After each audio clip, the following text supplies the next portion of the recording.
Era primavera en Jerusalén, la estación cuando los reyes marchaban a la guerra, pero aquel año el mayor guerrero de Israel permaneció en el palacio.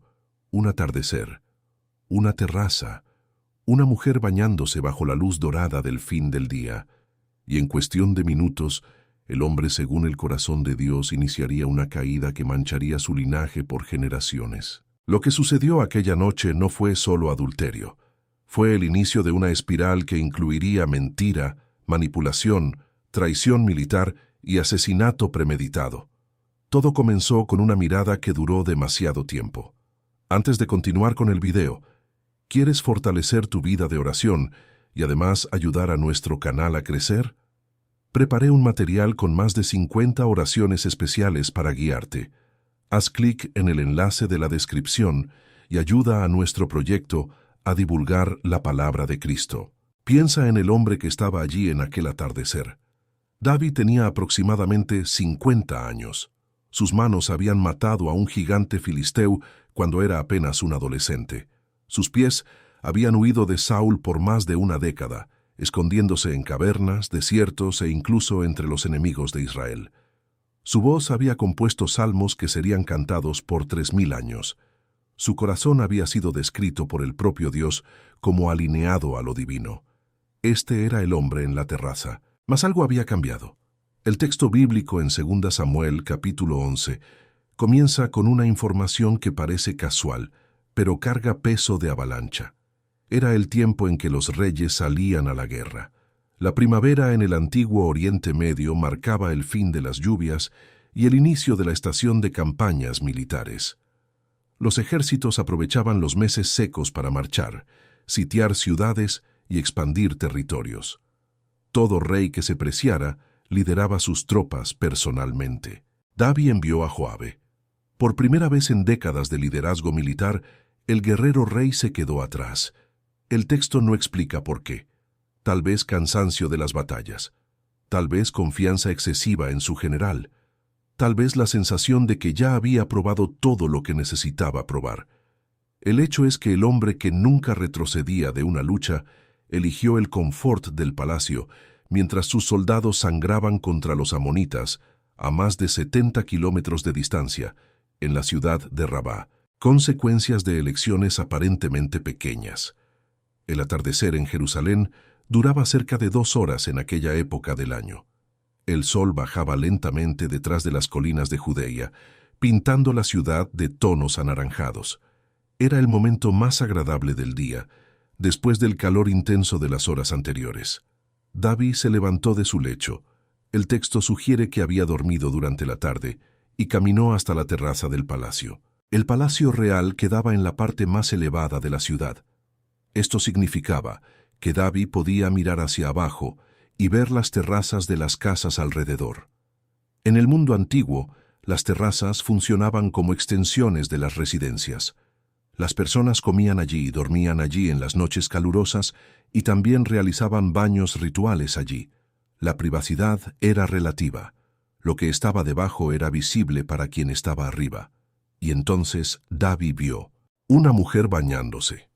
El texto hebreo usa la expresión que indica que ella estaba realizando su purificación ritual después del periodo menstrual, un detalle que los traductores frecuentemente omiten, pero que es crucial para entender lo que viene después. Ella no estaba simplemente bañándose por vanidad, estaba cumpliendo la ley de Moisés. Estaba haciendo exactamente lo que una mujer israelita devota debería hacer.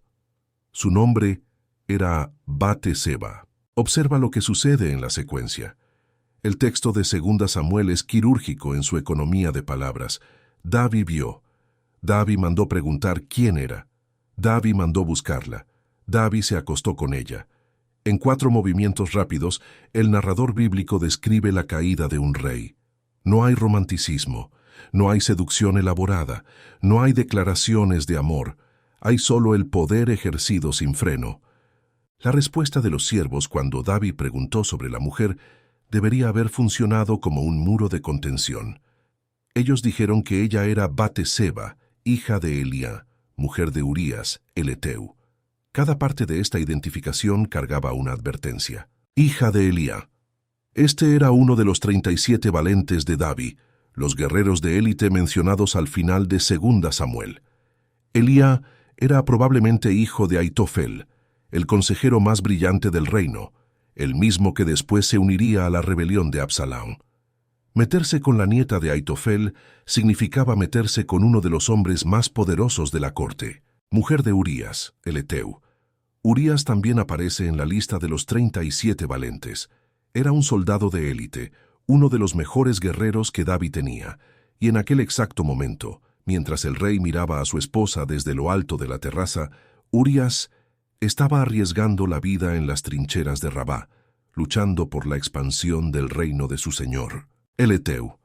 Esta palabra indicaba que Urías era un extranjero que se había convertido al Dios de Israel y se había integrado al pueblo. Su lealtad era aún más notable por ser elegida, no heredada. Él no nació israelita, se convirtió en uno por convicción. Davi sabía todo eso y mandó buscarla de todos modos. El texto no nos dice si Bat-seba fue voluntariamente o coaccionada. No nos dice si ella se resistió o consintió.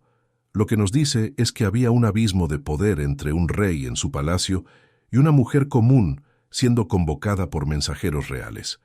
En el mundo antiguo, rechazar una orden del rey era prácticamente impensable. Estudiosos debaten hace siglos sobre el grado de responsabilidad de Bat-seba, pero el texto bíblico coloca todo el peso de la iniciativa sobre Davi. Él vio, él preguntó, él mandó buscar, él tomó. Ella volvió a casa esa misma noche. Pasaron semanas. El sitio a Rabá continuaba. Joabe enviaba informes regulares sobre el progreso de la campaña. La vida en el palacio seguía su rutina de audiencias, juicios y administración del reino. Y entonces llegó un mensaje que cambiaría todo. Bat-seba mandó decir a Davi apenas 3 palabras en hebreo. Estoy embarazada. Dimensiona el problema. En el antiguo Israel, el adulterio era castigado con muerte por lapidación, tanto para el hombre como para la mujer. La ley de Moisés era explícita sobre esto en Levítico capítulo 20 y Deuteronomio capítulo 22. Davi, el rey que debería ser el guardián de la ley, había roto uno de los mandamientos más fundamentales, y ahora había evidencia física creciendo en el vientre de Bat-seba. Si el embarazo se hiciera público, las consecuencias serían catastróficas. Urías descubriría la traición. La corte sabría que el rey era adúltero. Los profetas tendrían combustible para denunciarlo. Las naciones vecinas se burlarían del ungido de Israel. El propio fundamento moral de su reinado estaría comprometido. Davi necesitaba un plan. Y aquí comienza la espiral descendente. Observa cómo cada intento de encubrir el pecado lleva a un pecado aún mayor. Es casi una ley espiritual demostrada en tiempo real. El primer plan era elegante en su simplicidad. Davi mandó un mensaje a Joabe pidiendo que enviara a Urías de vuelta a Jerusalén. La justificación oficial sería un informe sobre el progreso de la guerra. En realidad, Davi quería que Urías fuera a casa, durmiera con su esposa, y así el embarazo pudiera ser atribuido al marido legítimo. Urías llegó a Jerusalén cubierto del polvo del camino. 70 kilómetros de viaje desde Rabá. Davi lo recibió en el palacio e hizo preguntas sobre Joabe, sobre los soldados, sobre el progreso del sitio. Conversaron como comandante y subordinado. Y entonces Davi despidió a Urías, diciendo que él debería ir a casa a descansar. El rey incluso envió un regalo de comida tras él, un gesto de generosidad que escondía manipulación calculada. Urías no fue a casa. Durmió a la puerta del palacio junto con los siervos del rey. Cuando Davi supo esto a la mañana siguiente, llamó a Urías y le preguntó por qué no había ido a ver a su esposa después de tanto tiempo lejos. La respuesta de Urías perforó al rey como una espada. Urías dijo que el arca de Dios estaba en una tienda, que Israel y Judá estaban acampados en campo abierto, que Joabe y los soldados del rey estaban durmiendo en el suelo duro del sitio, y entonces hizo una pregunta que debe haber quemado en los oídos de Davi. ¿Cómo podría él entrar en su casa, comer, beber y acostarse con su mujer mientras sus compañeros sufrían? La ironía es devastadora. El soldado extranjero demostraba más integridad, más lealtad, más temor a Dios que el rey nacido en Israel y ungido por el profeta Samuel. Urías se negaba a disfrutar del placer conyugal legítimo por solidaridad con sus compañeros de armas. Davi había tomado el placer ilícito con la esposa de otro hombre por puro capricho. Mas el rey no desistió. El segundo plan involucraba alcohol. Davi invitó a Urías a comer y beber con él. El texto dice que Davi lo emborrachó. La idea era que, con las defensas disminuidas por el vino, Urías finalmente cediera y fuera a casa, a los brazos de su esposa. El deseo natural vencería los escrúpulos morales. No funcionó. Incluso borracho, Urías durmió nuevamente con los siervos del palacio. Su disciplina militar y su sentido de honra eran más fuertes que cualquier cantidad de vino. El hombre que Davi intentaba manipular era incorruptible, y entonces Davi cruzó una línea de la cual no había retorno. A la mañana siguiente, el rey escribió una carta para Joabe. El contenido era una sentencia de muerte. Davi ordenaba que Joabe colocara a Urías al frente de la batalla más intensa y después retrocediera, dejándolo solo para ser muerto por los enemigos. Considera la monstruosidad de ese plan. Davi estaba usando al ejército de Israel como instrumento de asesinato. Estaba ordenando que sus propios soldados abandonaran a un compañero. Estaba transformando a Joabe en cómplice de homicidio. Y lo más perverso de todo, envió la carta sellada por las propias manos de Urías. El hombre cargó su sentencia de muerte sin saberlo. Joabe obedeció. El sitio a Rabá incluía muros altos y defensores determinados. Joabe conocía los puntos más peligrosos de la muralla, los lugares donde los arqueros amonitas tenían mejor ángulo de tiro. Posicionó a Urías exactamente donde la muerte era casi segura. El ataque sucedió. Algunos soldados israelitas murieron. El texto menciona esto casi de pasada, víctimas colaterales del plan de Davi. Y entre los muertos estaba Urías, el heteo, el guerrero leal que había dormido a la puerta del palacio por honra, el marido devoto que no quiso disfrutar de su esposa mientras sus compañeros sufrían, el extranjero que había abrazado a Israel con más fervor que muchos nacidos en la tierra, muerto por orden de su propio rey. Joabe envió un mensajero a Jerusalén con el informe de la batalla. Instruyó al mensajero a observar la reacción de Davi cuando supiera de las bajas. Si el rey se enojaba por el acercamiento imprudente a las murallas, el mensajero debería mencionar que Urías también había muerto. Joabe conocía a su señor. Sabía que esa información calmaría cualquier irritación, y fue exactamente lo que sucedió. Cuando el mensajero terminó el informe y mencionó la muerte de Urías, Davi respondió con frialdad calculada. Dijo al mensajero que consolara a Joabe, que la espada devora tanto a uno como a otro, que Joabe debería intensificar el ataque y destruir la ciudad. Palabras de comandante veterano. Ningún temblor de culpa, ninguna sombra de remordimiento. El pecado había endurecido el corazón del hombre, según el corazón de Dios. Bat-seba supo de la muerte de su marido e hizo luto. El período tradicional de lamentación en el antiguo Israel duraba 7 días. Tan pronto como ese tiempo pasó, Davi mandó buscarla y la tomó como esposa. Ella se mudó al palacio y dio a luz a un hijo. Desde el punto de vista humano, el plan había funcionado perfectamente. El adulterio estaba encubierto por el matrimonio. El embarazo tenía ahora un padre oficial. Urías ya no podría hacer preguntas. Joabe era cómplice y, por lo tanto, silenciado. Los siervos que buscaron a Bat-seba aquella primera noche probablemente sabían algo, pero ¿quién desafiaría al rey? El texto bíblico, sin embargo, añade una frase que resuena como un trueno. Porero, esta cosa que Davi hizo pareció mal a los ojos del Señor. Dios lo había visto todo. Pasaron meses. El bebé nació. Davi continuó administrando su reino, juzgando causas, expandiendo fronteras. Tal vez él pensara que el tiempo había curado la herida, que el silencio significaba absolución, que el olvido era posible. Entonces el profeta Natán pidió una audiencia. Natán era una figura respetada en la corte. Había sido él quien transmitiera a David la promesa divina de una dinastía eterna, registrada en 2 Samuel, capítulo 7.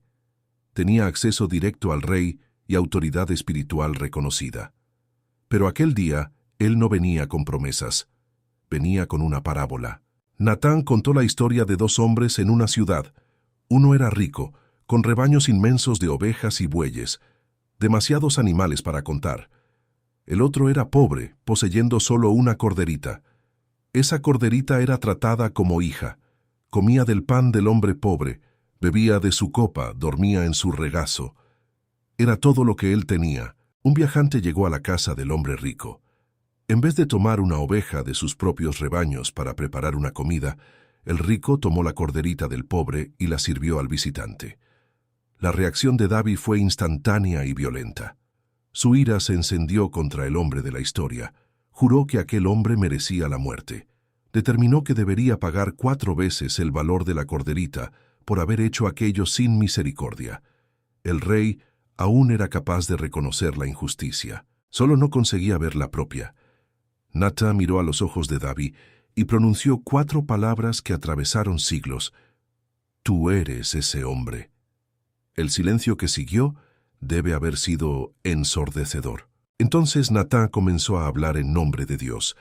Recordó a David todo lo que el Señor había hecho por él, cómo lo había ungido rey sobre Israel, cómo lo había librado de las manos de Saúl, cómo le había dado la casa de su Señor y las mujeres de su Señor, cómo le había dado Israel y Judá. Y si eso fuera poco, Dios habría añadido mucho más. ¿Por qué entonces David había despreciado la palabra del Señor, haciendo lo que era mal a los ojos divinos? El profeta fue específico. David había herido a Urías con la espada de los hijos de Amón. Había tomado a la mujer de Urías para ser su mujer. Había matado a Urías usando a los enemigos de Israel como instrumento. No había cómo negarlo. No había cómo relativizarlo. No había cómo escapar. La sentencia vino a continuación. La espada no se apartaría de la casa de David perpetuamente. El mal se levantaría contra él desde dentro de su propia familia. Sus mujeres serían tomadas ante sus ojos y dadas a otro hombre, públicamente, a la luz del sol. Lo que David había hecho en secreto sería pagado en público. Cada una de esas profecías se cumpliría en los años siguientes. Amnón, hijo de David, violaría a su media hermana Tamar. Absalón, otro hijo, mataría a Amnón y después lideraría una rebelión contra su propio padre, poseyendo a las concubinas de David en la terraza del palacio, la misma terraza de donde todo comenzó, a la vista de todo Israel. La espada nunca abandonó a aquella familia. La respuesta de David a Natán fue la más breve posible. Pequé contra el Señor. 4 palabras en portugués, 3 en hebreo. Ninguna excusa, ninguna justificación, ningún intento de minimizar o transferir la culpa. Solo confesión pura. Natán respondió que el Señor había perdonado su pecado. David no moriría, pero el hijo que había nacido de aquella unión moriría. El precio del perdón aún incluía consecuencias. El niño enfermó. David ayunó, oró, se acostó en el suelo durante 7 días. Los ancianos de su casa intentaban levantarlo, pero él rechazaba comida y consuelo. Estaba luchando por la vida de su hijo ante Dios. Al 7º día, el niño murió. Los siervos tenían miedo de contárselo a David, temiendo su reacción. Pero cuando él percibió los susurros y entendió lo que había sucedido, hizo algo inesperado. Se levantó del suelo, se lavó, se ungió, se cambió de ropa, fue a la casa del Señor y adoró.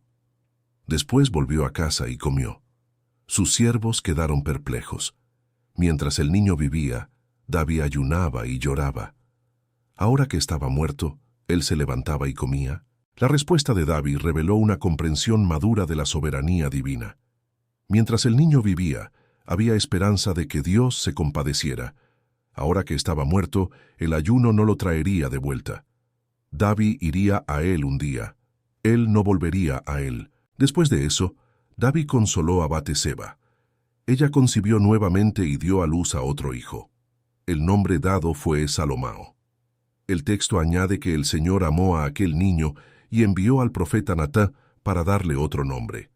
Jedidías, que significa amado del Señor.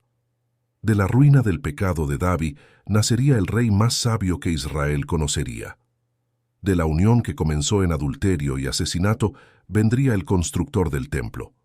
Y del linaje de Salomao, 1000 años después, nacería Jesús en Belén. Dios escribe recto por renglones torcidos.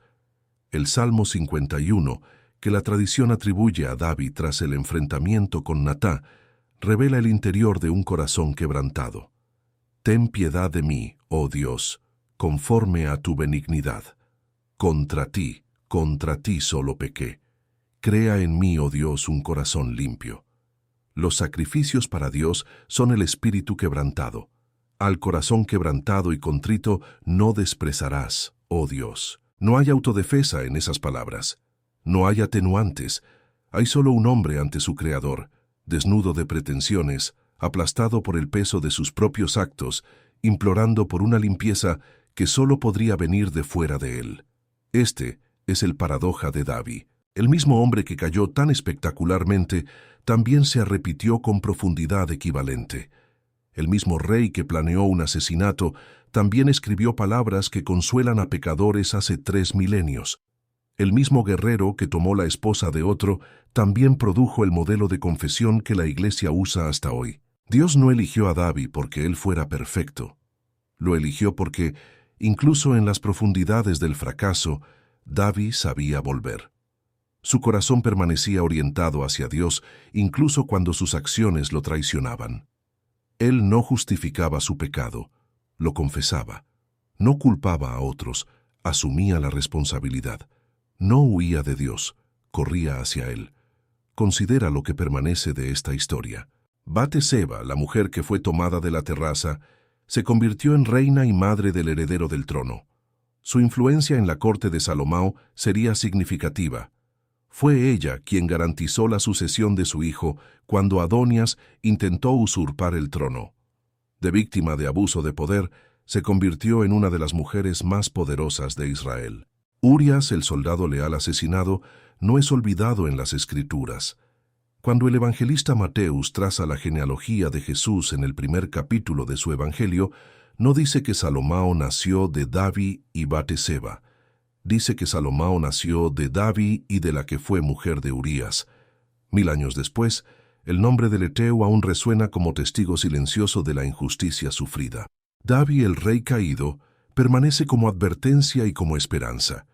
Advertencia porque muestra que ninguna unción, ninguna experiencia espiritual, ningún historial de victorias garantiza inmunidad contra el pecado. Esperanza porque demuestra que no hay caída tan profunda que el arrepentimiento genuino no pueda alcanzar la misericordia de Dios. La terraza en Jerusalén ya no existe. El palacio de cedros se derrumbó hace mucho tiempo. Las murallas de Rabá fueron reconstruidas y destruidas múltiples veces a lo largo de los siglos. La ciudad es hoy Amá, capital de Jordania. Los protagonistas de esta historia son polvo hace 3000 años, pero la dinámica que ellos vivieron se repite en cada generación. Hombres en posiciones de poder miran lo que no deberían ver. Usan su autoridad para tomar lo que no les pertenece. Elaboran planes cada vez más complejos para encubrir sus transgresiones. Involucran a inocentes en sus conspiraciones. Silencian testigos. Y eventualmente, cuando la verdad sale a la luz, enfrentan la elección que definió a David: justificar o confesar. La historia de Batseba y David no es principalmente sobre seducción femenina o debilidad masculina. Es sobre lo que sucede cuando alguien que conoce profundamente a Dios elige deliberadamente ignorar ese conocimiento. Es sobre la ilusión de que el poder dispensa la rendición de cuentas. Es sobre la matemática espiritual que muestra cómo un pecado encubierto siempre genera pecados mayores. Y es sobre la gracia, porque en medio de todo eso, del adulterio, de la manipulación, del asesinato, de la hipocresía, Dios no abandonó a David. Envió a un profeta para confrontarlo. Ofreció perdón cuando hubo arrepentimiento.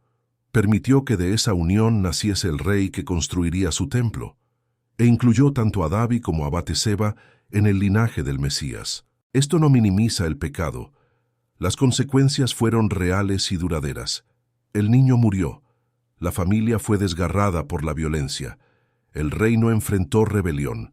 David cargó con esas cicatrices por el resto de sus días, pero muestra que Dios es capaz de rescatar incluso lo que parece irremediablemente perdido, que Él puede tejer un propósito eterno incluso a partir de hilos manchados por elecciones terribles, que el arrepentimiento genuino encuentra a un padre listo para recibir de vuelta.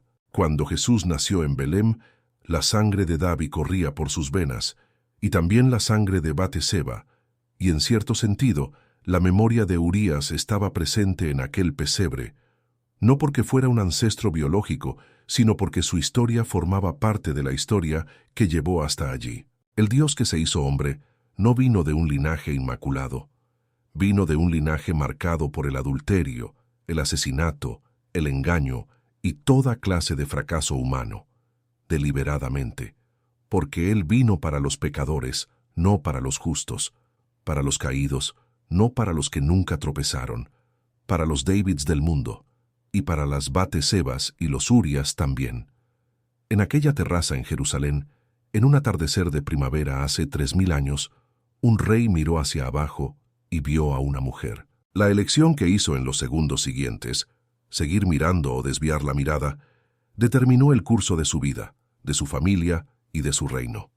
Cada persona, en cada generación, enfrenta sus propias terrazas. Lo que haces con la tuya define en quién te conviertes. Para ayudarnos a continuar produciendo estos documentales e historias bíblicas, considera adquirir nuestro ebook con más de 50 oraciones. Es una forma de bendecir este proyecto y al mismo tiempo